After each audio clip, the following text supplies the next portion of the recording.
Disclaimer: ang kwentong ito ay hango sa mga paniniwala, alamat, at karanasan ng ilang tao na naninirahan sa mga baryo at liblib na lugar dito sa Pilipinas.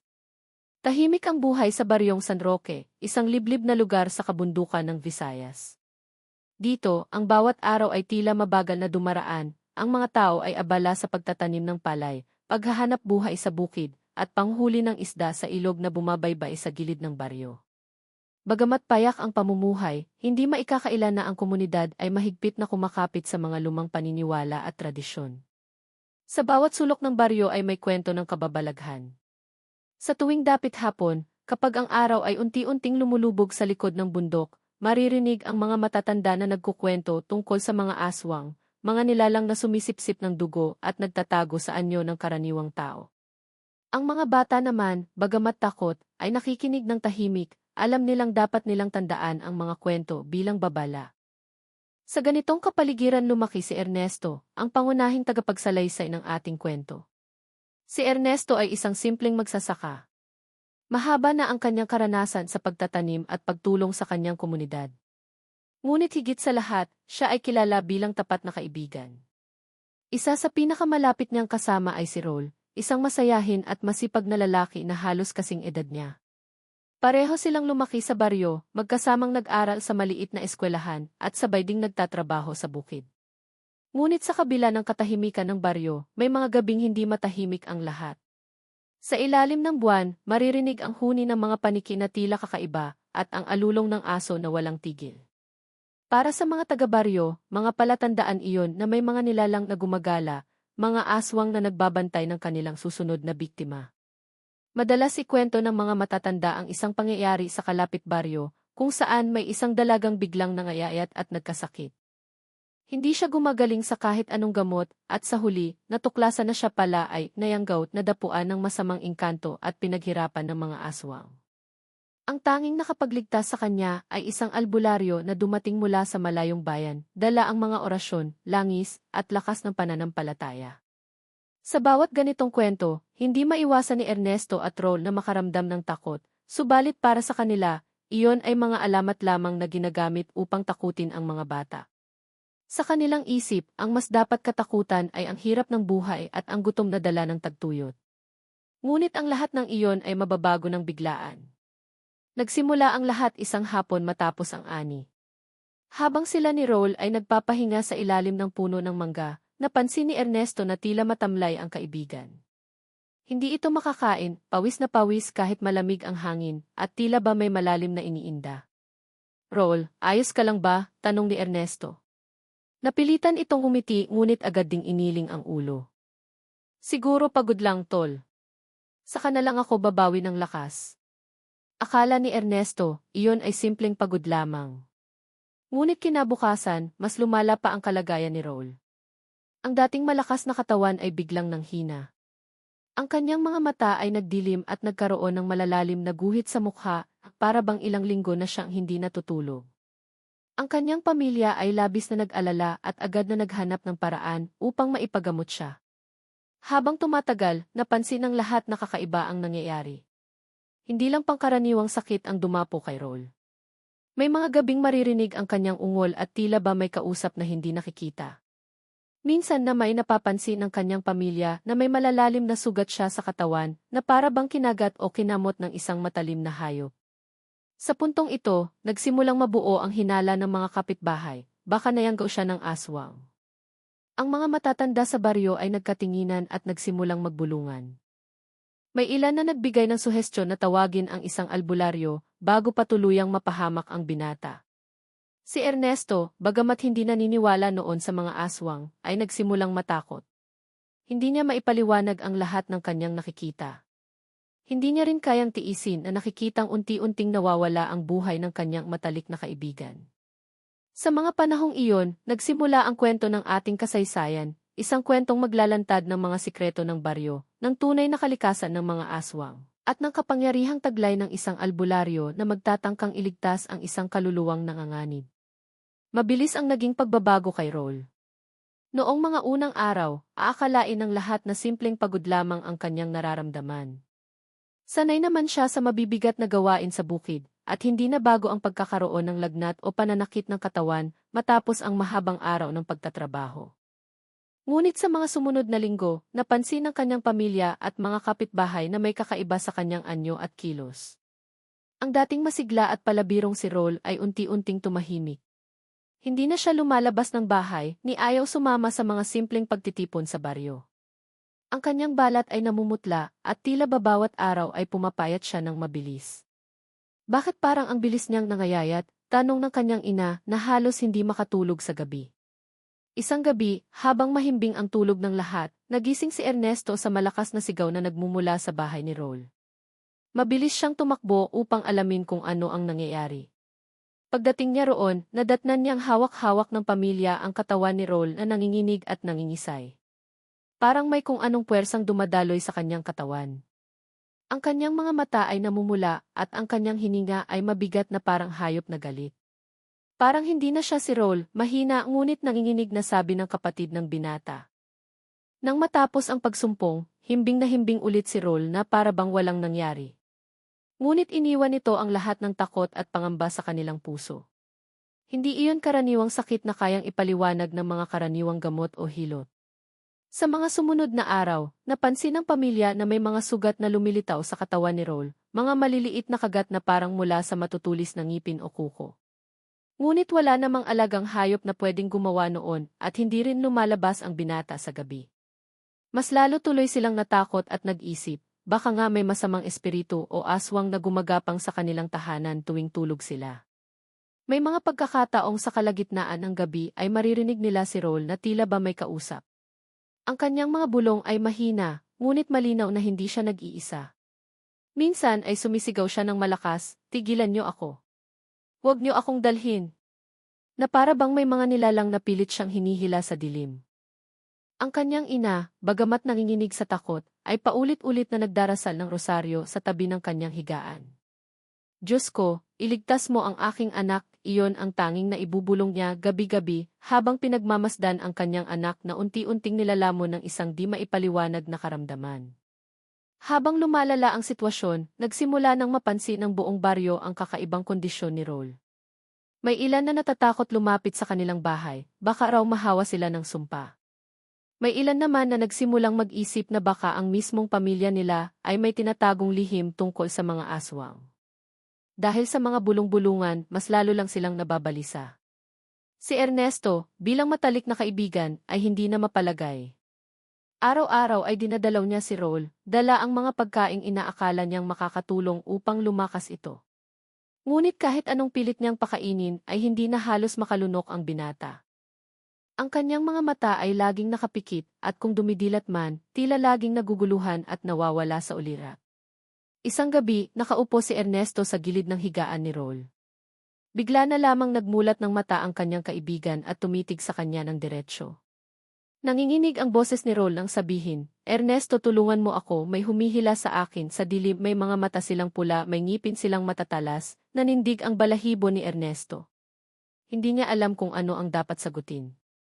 Ngunit bago pa siya makapag-react, muling pumikit si Roll at nahulog sa malalim na pagtulog. Para bang walang nangyari. Dahil sa mga kakaibang pangyayaring ito, lalong lumakas ang hinala ng mga tao, nayanggaw nga si Roll ng aswang. Ayon sa matatanda, ang pagiging nayanggaw ay isang kondisyon kung saan nadapuan o nadikit ang isang tao sa masamang engkanto o nilalang, dahilan upang unti-unti silang mahina, mawalan ng gana, at sa kalaunan ay maging biktima ng ganap. Kwento ng isang matanda sa baryo, kapag hindi ka agad na agapan, maaaring tuluyan ng agawin ang kaluluwa ng isang nayanggaw. Kapag nangyari yon, wala nang pag-asang makabalik pa ang tao. Dito nagsimulang magpulong ang pamilya ni Roll. Hindi na nila alam kung paano pa siya gagamutin. Wala nang bisa ang mga halamang gamot na itinuro ng mga kapitbahay, at maging ang mga simpleng dasal ay tila hindi na nakakatulong. Isa lang ang natitirang pag-asa nila, ang humingi ng tulong sa isang albularyo. Ngunit hindi ganoon kadali ang maghanap ng albularyo. Ang tanging kilala nilang bihasa sa ganitong uri ng sakit ay nakatira pa sa kabilang bayan, halos 3 oras na lakad mula sa kanilang lugar. Isa pa, hindi lahat ng albularyo ay handang lumaban sa mga aswang, sapagkat malaking kapahamakan din ang nakaambang sa kanila.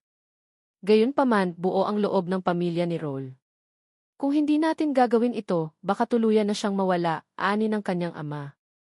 Kaya't nagpasya silang sunduin ang albularyo, kahit na alam nilang mapanganib ang paglalakbay sa gabi. Samantala, si Ernesto ay nanatiling nasa tabi ng kanyang kaibigan. Habang pinagmamasdan niya ang halos wala ng malay na si Raul, pinangako niya sa sarili na gagawin ang lahat para mailigtas ito. Hindi niya hahayaang agawin ng mga aswang ang kaisa-isa niyang matalik na kaibigan. Sa oras na iyon, nagsimula ang isang mas malalim na kabanata sa kanilang buhay, isang laban hindi lang sa sakit, kundi sa mga puwersang matagal nang nagkukubli sa dilim ng kanilang baryo. Habang patuloy na lumalala ang kondisyon ni Raul, hindi lamang ang kanyang pamilya ang nababahala, pati ang buong baryo ay unti-unti na ring naguguluhan at natatakot. Ang mga bulong-bulungan na dati ay pabulong lamang sa ilan ay ngayon lumalaganap na sa bawat kanto, sa bawat pagtitipon ng mga magsasaka, at maging sa palengke kung saan nagtitipon ang mga tao tuwing umaga. Baka may aswang na talaga sa paligid, sabi ng isang matandang babae habang nagtitinda ng gulay. Hindi lang isa. Naririto sila. Matagal na silang nagmamasid, sagot naman ng isa pang tindero na halatang takot na takot. Nagsimulang maitala ang ilang pangyayaring lalo pang nagpatibay ng kanilang hinala. Una, ang mga alagang hayop sa baryo ay nagsimulang mamatay ng biglaan. Isang gabi, 3 baboy ang natagpuang nakahandusay, butas ang tiyan at wala ni patak ng dugo ang naiwan. Kinabukasan naman, isang kambing ang nawala ng laman loob na para bang may nilalang na maingat na kumuha nito. Hindi natapos doon ang mga kababalaghan. Sa tuwing sasapit ang hating gabi, may maririnig na kakaibang mga huni sa kakahuyan, mga tunog na hindi mawari kung hayop o tao. Ang mga aso ng buong baryo ay halos hindi tumitigil sa kahol, lalo na kapag bilog ang buwan. Para bang may nilalang na hindi nakikita ang gumagala sa dilim. Minsan, isang grupo ng kabataan ang naglakas loob na dumaan sa kakahuyan pauwi mula sa ilog. Sa gitna ng kanilang paglalakad, nakakita sila ng 2 pares ng mata na kumikislap sa dilim. Mabilis silang nagsitakbuhan, at nang ikwento nila ito kinabukasan, lalo lang lumakas ang takot ng mga tao. Sa bahay ni Raul, gabi-gabi ay hindi na mapakali ang kanyang pamilya. May mga pagkakataong bigla na lang silang makaririnig ng malalakas na kaluskos sa bubong. Kapag sisilipin ng kanyang ama, wala naman silang makikita kundi anino ng mga punong kumikilos sa ihip ng hangin. Ngunit ramdam nila, may nagmamasid, may naghihintay ng pagkakataon. Maging si Ernesto ay nagsimulang makaramdam ng kakaiba. Isang gabi habang pauwi mula sa bahay ni Raul, naramdaman niyang may sumusunod sa kanya. Sa bawat yapak niya, may tunog din ng yapak sa kanyang likuran. Kapag siya hihinto, hihinto rin iyon. Nang lumingon siya, wala siyang makitang tao, ngunit ramdam niyang may malamig na hanging dumaan sa kanyang batok, at ang kanyang balat ay nanindig ang balahibo. Dahil sa mga pangyayaring ito, nagsimulang magpulong ang mga matatanda ng baryo. Sa ilalim ng lumang puno ng akasya, nagtipon ang ilan sa pinakakilalang residente. Doon nila pinag-usapan kung ano ang dapat gawin. Hindi natin pwedeng hayaang lumala pa ito, wika ng kapitan ng baryo. Kung totoo ngang may aswang sa paligid, lahat tayo ay nasa panganib. Dapat tayong magbantay sa gabi. Huwag tayong lalabas ng mag-isa, at laging may dalang bawang o asin, suhestyon ng isa sa matatanda. Mabilis namang kumalat ang mga tagubiling ito sa buong baryo. Bawat bahay ay nagsabit ng bawang sa pintuan at bintana, naglagay ng asin sa paligid ng tahanan, at nagsindi ng insenso tuwing gabi upang itaboy ang masasamang espiritu. Ngunit kahit ganoon, hindi pa rin nawala ang kaba. Samantala, mas lumalalim naman ang takot sa puso ng pamilya ni Raul. Araw-araw ay nakikita nilang unti-unting naglalaho ang lakas ng binata. May mga pagkakataon na parang may dumadapo sa kanya tuwing gabi. Pagkagising nila, makikita siyang pawis na pawis, may sugat sa liig, at halos hindi na makahinga. Nayanggaw na talaga siya, sabi ng isang nakatatandang babae na dumalaw upang tingnan ang kanyang kalagayan. Kung hindi agad gagawa ng paraan, baka tuluyan ng makuha ng mga aswang ang kanyang kaluluwa. Ang mga salitang iyon ay lalo lamang nagpalalim ng takot. Maging ang pamilya ni Raul ay nagsimulang magduda kung kaya pa ba nilang iligtas ang kanilang anak. Ngunit sa kabila ng lahat, hindi sila nawala ng pag-asa. Pinanghawakan nila ang payo ng mga nakatatanda na tanging isang albularyo lamang ang makakapagbigay ng lunas sa ganitong uri ng karamdaman. Ngunit habang wala pa ang albularyo, ang takot ay patuloy na lumalaganap. hindi lamang pamilya ni Raul ang apektado. Marami sa mga taga-baryo ang hindi na makatulog ng mahimbing. Ang iba ay halos hindi na makalabas ng bahay kapag sumasapit ang gabi. Ang mga magulang ay mahigpit na ipinagbabawal sa kanilang mga anak na lumayo, lalo na kapag dapit hapon na. Sa kabila ng lahat, may ilang hindi pa rin naniniwala. Para sa kanila, ito'y gawa-gawa lamang ng takot at imahinasyon. Ngunit kahit sila ay hindi rin makapagtanggi sa mga hayop na biglang namamatay, at sa kakaibang anyo ni Raul na para bang unti-unti nang hindi nagiging tao. Minsan, dumating ang isang bisita mula sa kalapit baryo, isang mangangalakal na madalas dumaraan upang magdala ng mga paninda. Nang makita niya ang itsura ni Raul, agad siyang napaurong at nanginig. Nakakita na ako ng ganyan noon, sabi niya. Hindi nagtagal, namatay ang binata at walang sinuman ang nakapigil. Kung ako sa inyo, tatawag na kayo ng albularyo bago mahuli ang lahat. Ang salitang iyon ang nagsilbing huling tulak para sa pamilya ni Raul. Kinabukasan, nagpasya silang sunduin ang albularyo mula sa kabilang bayan. Hindi na sila makapaghintay pa, sapagkat alam nilang bawat oras ay maaaring maging huli para sa kanilang anak. Samantala, ang baryo ay nananatiling balot ng kaba. Sa bawat araw na lumilipas, tila ba mas lumalapit ang panganib. Ang mga aswang na dati ay nasa mga kwento lamang, ngayon tila nasa mismong paligid na nila. At ang bawat isa'y nagdarasal na sana, bago pa man tuluyang lamunin ang dilim si Raul, dumating na ang tulong na kanilang inaasahan. Sa mga oras na iyon, malinaw na sa lahat, hindi na ito ordinaryong sakit o simpleng karamdaman. Isa itong laban na kailangan nilang pagdaanan bilang isang komunidad, isang laban-laban sa takot, at higit sa lahat, laban sa mga nilalang na matagal nang nagkukubli sa dilim ng kanilang baryo. Lumipas ang ilang gabi na walang pagbabago sa kalagayan ni Raul. Bawat araw ay tila isa na namang pakikibaka para sa kanyang pamilya. Hindi na siya halos kumakain at kung minsan ay bigla na lamang sumisigaw at nagwawala na parang may kaaway na hindi nakikita. Sa tuwing mangyayari iyon, hawak-hawak siya ng kanyang ama at mga kapatid habang ang kanyang ina ay umiiyak, paulit-ulit na binibigkas ang mga dasal na inaasahan nilang makakatulong. Ngunit tila baga walang bisa ang kanilang mga panalangin. Hindi na natin kaya ito, wika ng kanyang ama isang gabi habang nakaupo sila sa maliit na mesa sa kanilang kusina. Halatang pagod at halos walang tulog, nanginginig ang kanyang tinig. Kung patatagalin pa natin, baka hindi na natin siya mailigtas. Tahimik ang lahat. Naroon si Ernesto, kasama sa pamilya ni Raul dahil hindi niya kayang iwan ang kaibigan. Sa kanyang puso, pakiramdam niya ay responsibilidad din niyang makahanap ng paraan upang mailigtas si Raul. Ang sabi ng matatanda, patuloy ng ama, may isang albularyo sa kabilang bayan. Siya raw ang tanging may kakayahan laban sa mga ganitong karamdaman. Malakas ang kanyang dasal at matibay ang kanyang paninindigan laban sa mga aswang. Napatingin si Ernesto sa kanyang mga kasama. Sa kabila ng kanyang pag-aalinlangan noon tungkol sa mga alamat at kababalaghan, ramdam niya ngayon na totoo ang lahat ng ito. Ang nakikita niya mismo sa katawan ni Raul ay hindi maipapaliwanag ng normal na sakit. Kaya't sa unang pagkakataon, buong puso siyang sumang-ayon. Kailangan natin siyang tawagin. Kailangan ni Raul ng tulong bago mahuli ang lahat. Ngunit hindi ganoon kadali ang magpasya. Alam nilang malayo ang bayan kung saan naroroon ang albularyo. Kailangang maglakbay ng ilang oras, tumawid ng kagubatan at dumaan sa mga mapanganib na daan. Bukod pa roon, hindi rin tiyak kung makukumbinsi nila ang albularyo na sumama. Ayon sa mga kwento, hindi basta-basta nagpapakita ang mga ganitong uri ng manggagamot.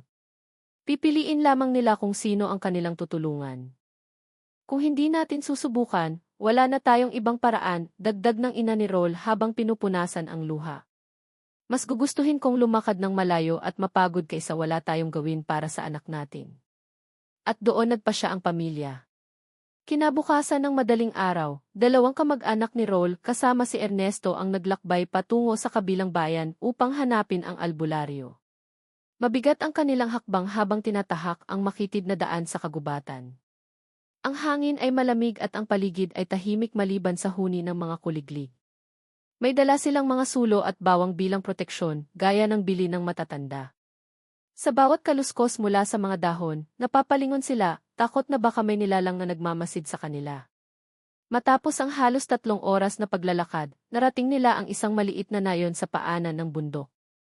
Doon, nagtatanong-tanong sila kung saan makikita ang albularyo. May ilan na umiwas na sumagot na para bang takot na mabanggit man lang ang pangalan ng tao. Ngunit may isang matandang babae ang nagpakita ng awa at itinuro sa kanila ang isang lumang kubo na nakatayo sa gilid ng kakahuyan. Doon siya nakatira, wika ng matanda. Ngunit maghanda kayo, hindi lahat ng lumalapit sa kanya ay tinatanggap niya. Kailangan ninyong ipakita na tunay kayong naniniwala at taos-puso ang inyong kahilingan. Nagpasalamat sila at nagtuloy sa kubo. Ang kubo ay payak ngunit may kakaibang aura. Nakapalibot dito ang mga halaman at halamang gamot, at sa bubungan ay nakasabit ang ilang tuyong dahon at ugat na animoy mga anting-anting. Sa paglapit nila, agad nilang naamoy ang usok ng insenso na umaalingasaw mula sa loob. Lumabas mula sa pinto ang isang lalaking may katandaan na. Matikas ang tindig niya kahit halata ang edad, at ang kanyang mga mata ay matalim na tila ba nakakabasa ng kaluluwa. Ano ang sadya ninyo? Tanong niya sa malamig ngunit buo ang tinig. Lumapit ang ama ni Raul at buong pagpapakumbaba ay yumuko. Ginoo, tulungan niyo po ang aking anak. Siya po ay nayanggaw ng aswang. Wala na po kaming ibang malalapitan. Tahimik na tiningnan ng albularyo ang bawat isa sa kanila, sa kanya binitiwan ang isang mahabang buntong hininga. Marami nang lumalapit sa akin, anya. Ngunit hindi lahat ay natutulungan ko.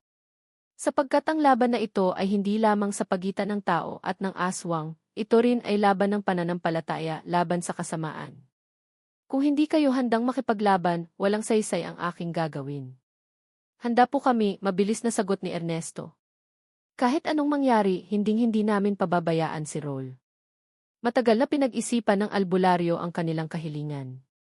Pagkaraan ng ilang sandali, tumango siya. Kung gayon, susama ako. Ngunit maghanda kayo, sapagkat hindi madali ang laban na ito. Ang mga aswang ay hindi basta-basta sumusuko.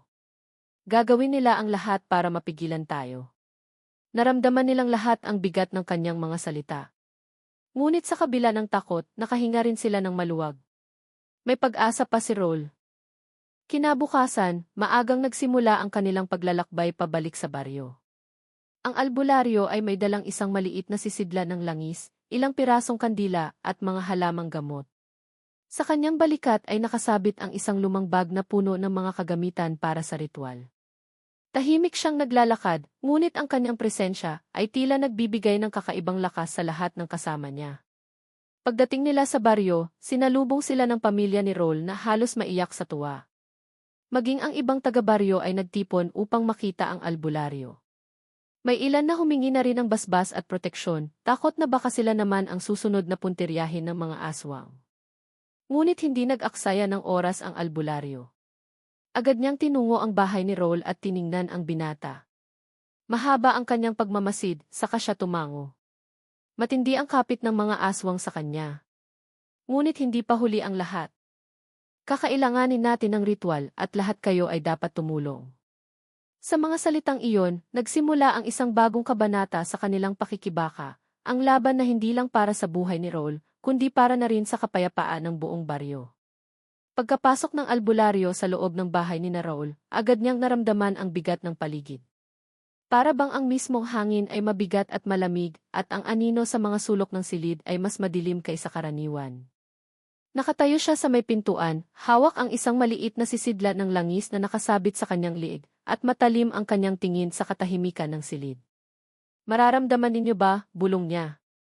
Ang kasamaan ay naririto. Nakakapit sa inyong anak. Napalunok ang pamilya ni Raul. Lalo silang kinabahan, ngunit wala na silang magawa kundi magtiwala sa kaalaman ng albularyo. Dahan-dahan niyang inilapag ang kanyang mga dala sa sahig.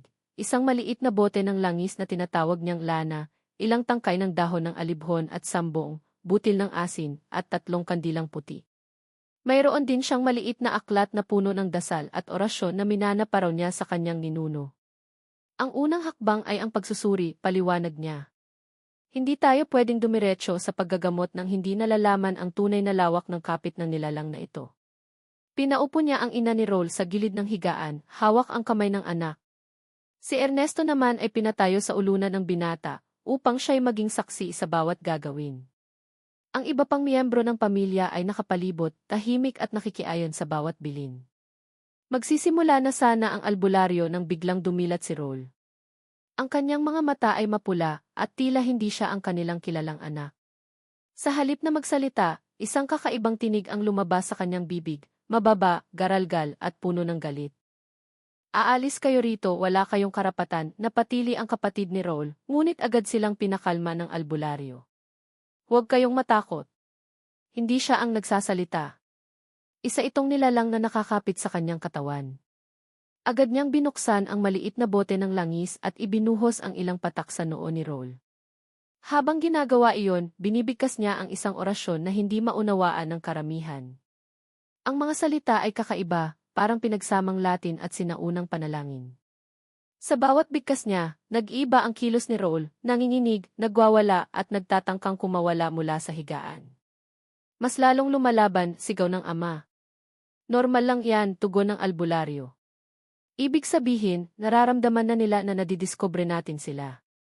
Ipinatong niya ang mga dahon ng alibhon sa dibdib ni Roll at saka sinindihan ang 3 kandila. Ang usok mula rito ay bumalot sa silid, nagbibigay ng kakaibang amoy, mapait ngunit nakakapawi ng kaba. Kasabay nito, itinapon niya ang ilang butil ng asin sa bawat sulok ng kwarto, upang magsilbing pananggalang laban sa masasamang espiritu. Muli niyang ipinatong ang kanyang kamay sa noo ni Roll, saka pumikit. Kung sino ka man, ipakita mo ang iyong anyo, mariin niyang bigkas. At doon nagsimulang lumitaw ang kakaibang palatandaan. Sa bawat sulok ng katawan ni Roll ay nagsilabasan ang mga maliliit na pasa na parang hugis kuko. Ang kanyang balat ay nagkaroon ng maitim na marka, at sa kanyang tiyan ay tila may kumikilos na anino sa ilalim ng balat. Para bang may nilalang na gumagapang sa loob niya. Huwag kayong mabibigla, sabi ng albularyo. Ito ang patunay na iyanggaw siya. Ang aswang ay unti-unting kumakapit sa kanyang laman at dugo. Hindi mapigilan ng ina ni Roll ang umiyak. Diyos ko! Paano na siya? May pag-asa pa, tugon ng albularyo. Ngunit mahirap ang laban.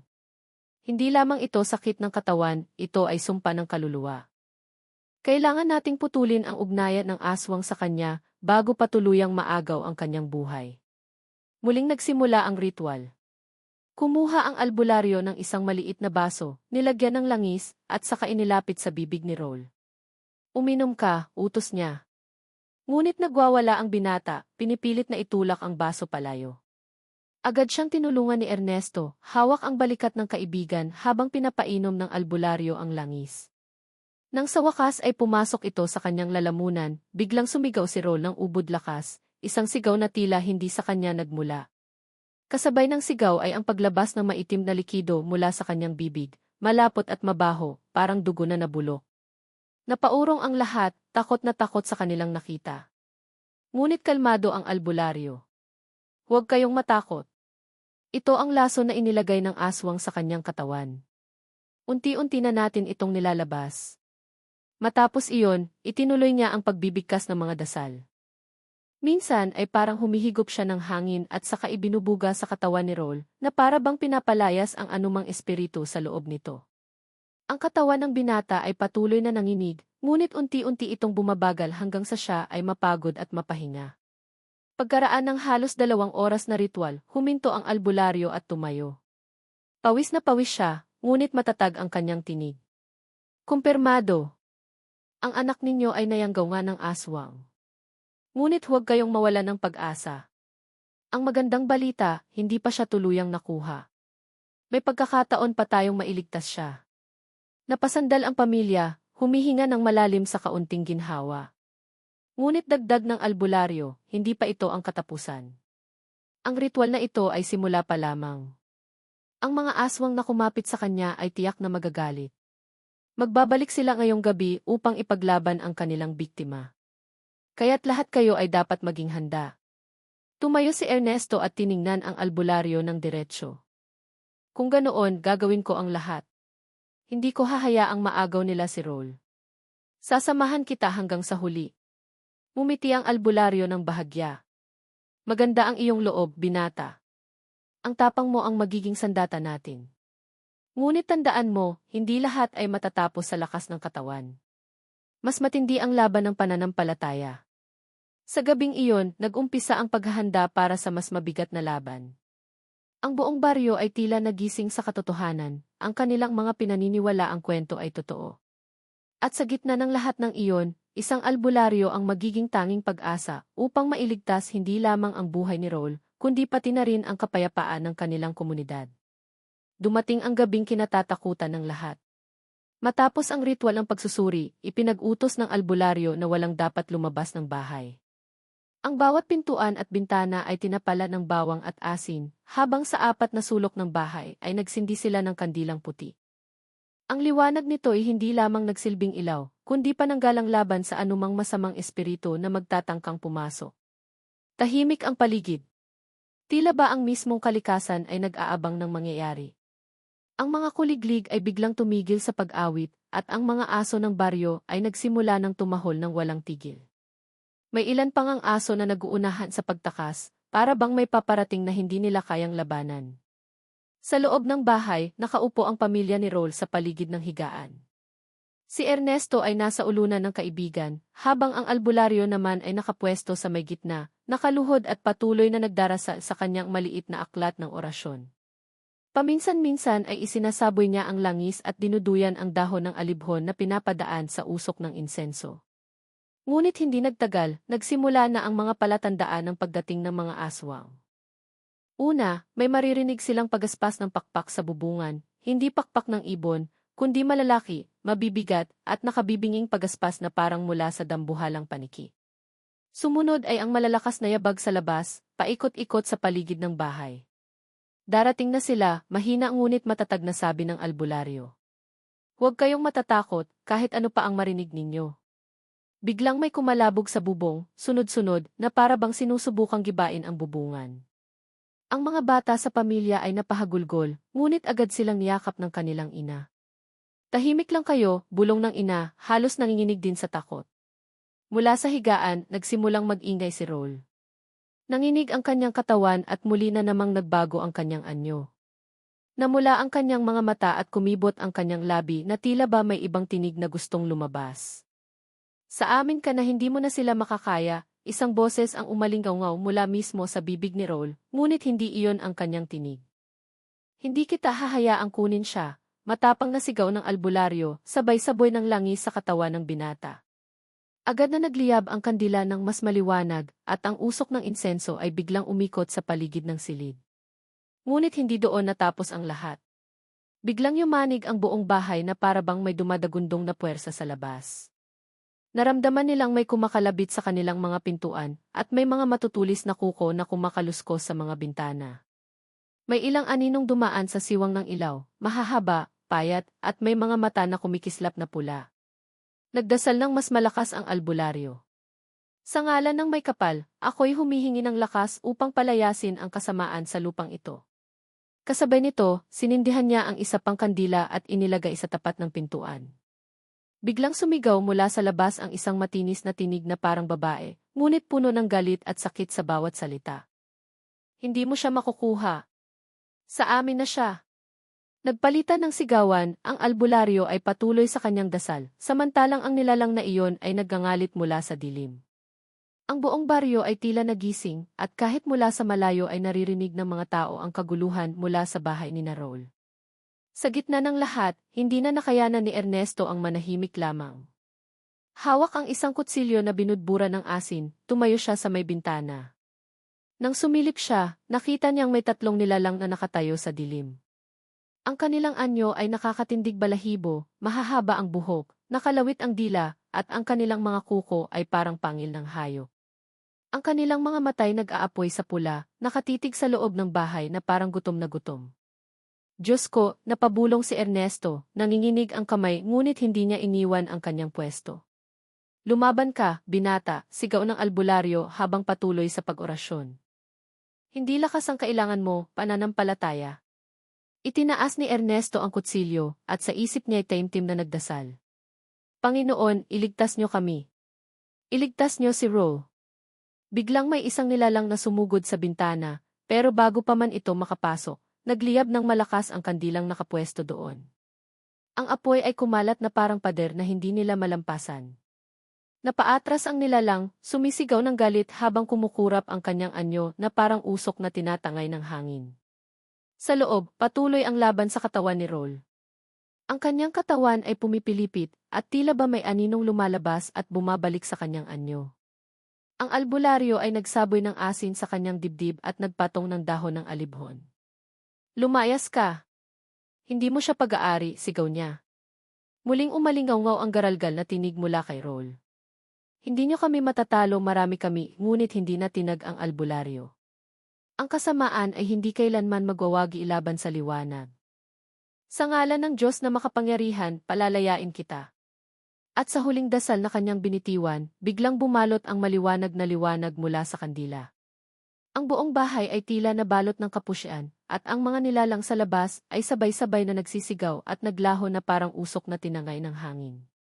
Bumagsak sa higaan si Roll, pawis na pawis, ngunit huminga ng malalim. Ang kanyang kulay ay unti-unting bumalik at ang kanyang mata ay nagmukhang kalmado. Tahimik ang lahat. Tanging hinga lamang ni Roll at ng mga naroroon ang maririnig. Pagkatapos ng mahabang sandali, tumayo ang albularyo, hingal na hingal ngunit matatag. Hindi pa tapos ang laban. Babalik sila. Ngunit ngayong gabi, napigilan natin sila. May pag-asa pa. Niyakap ng pamilya si Roll, halos humagulhol sa tuwa at pag-asa. Si Ernesto naman ay lumapit sa kaibigan, pinisil ang kamay nito at bumulong, hindi kita iiwan. Lalaban tayo hanggang huli. At sa gabing iyon, napatunayan ng lahat na ang laban sa kasamaan ay hindi lamang sa katawan, kundi higit sa lahat sa diwa at pananampalataya. Ngunit malinaw sa kanilang lahat, mas matindi pa ang susunod na yugto. Matapos ang matinding laban ng gabi, akala ng lahat ay natapos na ang panganib. Ngunit kinabukasan, muling nakaramdam si Ernesto ng kakaibang presensya. Hindi na ito mula sa labas, nasa loob mismo ng katawan ni Roll ang masidhing lakas ng kasamaan na pilit pang kumakapit. Sa kabila ng kanilang tagumpay, hindi pa lubusang malaya ang kanyang kaibigan. Ang espiritu ay hindi agad bumibitaw, paliwanag ng albularyo habang pinupunasan ang kanyang pawis. Halos manghina siya sa dami ng orasyon na kanyang ginamit. Kung wala tayong gagawin, babalik sila ngayong gabi at mas malakas na sila kaysa dati. May isang huling hakbang, ngunit ito'y nangangailangan ng sakripisyo. Nagkatinginan ang lahat. Ang salitang sakripisyo ay biglang nagpalamig sa silid. Hindi ito basta simpleng ritual lamang. Lumapit ang albularyo sa pamilya ni Roll. Kailangan kong ilipat sa akin ang bigat ng sumpa upang tuluyang makawala siya. Ngunit kapalit nito, maaari kong ikapahamak ang aking sariling buhay. Hindi ito sigurado, ngunit ito lamang ang paraan. Nagprotesta agad ang ina ni Roll. Hindi maaari. Hindi namin matatanggap na ikaw ang magbuwis ng buhay para sa anak ko.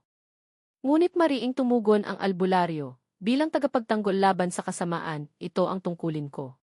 Pinili ko ang landas na ito, hindi para sa aking sarili, kundi para sa mga taong nangangailangan ng tulong. Tahimik si Ernesto, ngunit ramdam niya ang bigat ng desisyon. Sa loob-loob niya, gusto niyang siya na lang ang magsakripisyo, ngunit alam niyang wala siyang kakayahan. Tanging ang albularyo lamang ang mailakas at kaalaman upang tapusin ang lahat. Pagsapit ng dapit hapon, muling inihanda ang bahay para sa huling ritual. Mas marami silang sinindihang kandila at ang sahig ay nilatagan ng bilog na asin. Sa gitna ng bilog, pinahiga nila si Roll habang hawak ni Ernesto ang kanyang kamay. Ang albularyo naman ay nakaluhod sa paanan ng binata, dala ang kanyang lumang aklat at isang maliit na sisidlan ng langis. Nagsimula ang orasyon. Sa bawat salitang binibigkas ng albularyo, unti-unting kumikidlat sa kalangitan kahit walang ulan. Ang mga aso sa baryo ay muling tumahol, at ang hangin ay naging malamig na parang nagielong humahaplos sa kanilang bala. Si Roll ay muling nangisay. Ang kanyang katawan ay kumikilos ng parang nilalabanan ang tanikala ng asin na nakapalibot sa kanya. Ayaw kong umalis. Sa akin siya, muling bumulwak ang tinig na hindi kanya. Ang kanyang mga mata ay namula at ang kanyang ngipin ay lumaki na parang pangil. Mabilis na dinampian ng langis ng albularyo ang kanyang noo at dibdib. Sa ngalan ng liwanag, lumayas ka. Hindi siya iyo. Ngunit sa bawat dasal, lalong lumalakas ang puwersa ng espiritu. Ang mga kandila ay sabay-sabay na pumailan lang ang apoy na parang malalaking sulo. May tunog na dumadagundong mula sa sahig, na para bang may mga kuko na kumakalmot mula sa ilalim ng lupa. Sa puntong iyon, hinugot ng albularyo ang maliit na kutsilyong pilak na dala niya mula pa sa kanyang mga ninuno. Itinusok niya ito sa kanyang sariling palad at pinataka ng dugo ang langis. Kung kinakailangan, sa akin ka lumipat. Bitawan mo ang walang malay at ako ang kaharapin mo. Nagulat ang lahat. Hindi. Huwag mong gawin, sigaw ng ina ni Roll. Ngunit huli na, nagliyab ang langis at bumalot ito ng kakaibang liwanag sa katawan ng albularyo. Biglang nanginig si Roll at bumangon ng hindi maipaliwanag. Ang kanyang bibig ay bumuka at mula roon ay parang usok na maitim na lumabas, pumaling sa albularyo. Halos lahat ay natigilan at hindi makagalaw, lalo na nang makita nilang ang usok ay lumusot sa sugat ng albularyo at pumasok sa kanyang katawan. Ang albularyo ay napasigaw, ngunit hindi siya bumitaw sa kanyang dasal. Sa ngalan ng may kapal, tatapusin ko ang sumpa. Nag-alab ang kanyang buong katawan sa liwanag, at sa isang iglap, biglang umalinggaw ang napakalakas na sigaw ng isang hindi nakikitang nilalang. Ang mga bintana ng bahay ay nagkalat sa lakas ng tunog, at ang mga kandila ay sabay-sabay na nag-apoy ng mas matindi bago tuluyang namatay. Nang bumalik ang katahimikan, bumagsak ang albularyo sa sahig, halos wala ng lakas. Ngunit si Roll, na ilang linggo ring pinahirapan, ay huminga ng malalim at tuluyang bumalik ang normal na anyo. Maputla pa rin, ngunit malaya na mula sa sumpa. Niyakap siya ng kanyang pamilya, humahagulgol sa tuwa. Si Ernesto ay lumapit sa albularyo at tinulungan itong bumangon. Salamat dahil sa iyo, nailigtas si Roll, nanginginig na sabi niya. Ngunit mahina lamang ang ngiti ng albularyo. Hindi pa ako ligtas. Ang kasamaan ay nasa akin na ngayon. Ngunit huwag kayong mag-alala habang buhay pa ako, ikukulong ko ito dito sa aking katawan. Tumulo ang luha ni Ernesto. Hindi ka dapat magsakripisyo ng ganito. Hindi makatarungan. Ngunit mariing tumugon ang albularyo, ito ang kapalaran ng tulad ko. Ang bawat albularyo ay may misyon, ang akuin ang sakit ng iba, para sila'y muling makalakad sa liwanag. Tandaan ninyo, hindi ako ang mahalaga rito. Ang mahalaga ay ang kaligtasan ng mga inosente. Sa gabing iyon, formal na nagtapos ang gamutang espiritual. Si Roll ay nakaligtas, ngunit kapalit nito ay ang buhay at lakas ng albularyo na unti-unting naupos. Hindi alam ng lahat kung gaano pa siya magtatagal, ngunit malinaw ang kanyang ginawa, isang sakripisyong hinding-hindi malilimutan ng buong baryo. Para kay Ernesto, iyon ang gabing lubusan niyang naunawaan na ang laban sa mga aswang at kasamaan ay hindi basta kwento lamang ng matatanda. Isa itong tunay na digmaan na may mga bayani at sakripisyo. At sa puso niya, nanumpa siyang iingatan ang alaala ng albularyo na nagbigay ng kanyang sarili upang mailigtas ang kaibigan. Matapos ang nakapangingilabot na gabi ng gamutang espiritual, unti-unting bumalik ang katahimikan sa baryo. Ngunit hindi na ito ang parehong baryo na kilala ng lahat noon. Ang bawat isa ay nakasaksi sa laban na hindi nila malilimutan, isang labang hindi lang laban sa karamdaman kundi laban sa mismong kasamaan na bumabalot sa kanilang paligid. Si Roll, na matagal na nilamon ng sumpa ng mga aswang, ay muling nakabangon. Bagamat mahina pa at hindi agad makakabalik sa dating sigla, sapat na para sa kanyang pamilya at mga kaibigan ang makitang malaya na siya mula sa pagdurusa. Sa unang pagkakataon matapos ang mahabang panahon, nakangiti ulit ang kanyang mga labi. Ngunit sa kabilang dako, hindi na ganoon kadali ang lahat para sa albularyo. Ang kanyang katawan ay halatang mahina at mabilis mapagod. Sa bawat hakbang ay ramdam niya ang bigat ng sumpa na kanyang inako mula kay Roll. Ngunit sa kabila ng lahat, matatag pa rin ang kanyang loob. Huwag kayong mag-alala. Hanggat kaya ko, ikukulong ko ito, paulit-ulit niyang sinasabi sa mga tao, kahit halata sa kanyang mukha ang sakit na kanyang dinadala. Ang baryo, na dati nahahati sa mga bulong-bulungan at takot, ay biglang nagkakaisa. Ang karanasan nila ay nagpatunay na ang kasamaan ay totoo, ngunit ganoon din ang katapangan at kabutihan. Hindi na nila minamaliit ang mga kwento ng matatanda tungkol sa mga aswang. Sa halip, mas nirerespeto nila ang mga aral ng kanilang mga ninuno at mas pinapahalagahan ang pagkakaisa bilang komunidad. Isang gabi, nagtipon ang mga tao sa maliit na kapilya ng baryo upang magpasalamat. Ang mga kandila ay nakasindi at bawat isa ay taimtim na nagdarasal. Ang pari, na minsan ay nag-alinlangan sa mga kwento ng aswang, ay nagsabi, hindi man natin lubos na maunawaan ang lahat, malinaw na may mga puwersang lagpas sa ating kaalaman. Ngunit lagi nating tandaan, mas malakas ang pananampalataya at pagmamahalan kaysa anumang kadiliman. Si Ernesto naman ay hindi mapigilang magmuni-muni sa lahat ng nangyari. Naisip niya kung paanong sa isang iglap, halos mawala na ang kanyang matalik na kaibigan. Ngunit dahil sa kabayanihan ng albularyo, muling nagkaroon ng pag-asa si Raul. Sa puso ni Ernesto, isa lang ang kanyang pinanghahawakan, hindi niya hahayaang masayang ang sakripisyong ginawa ng taong iyon.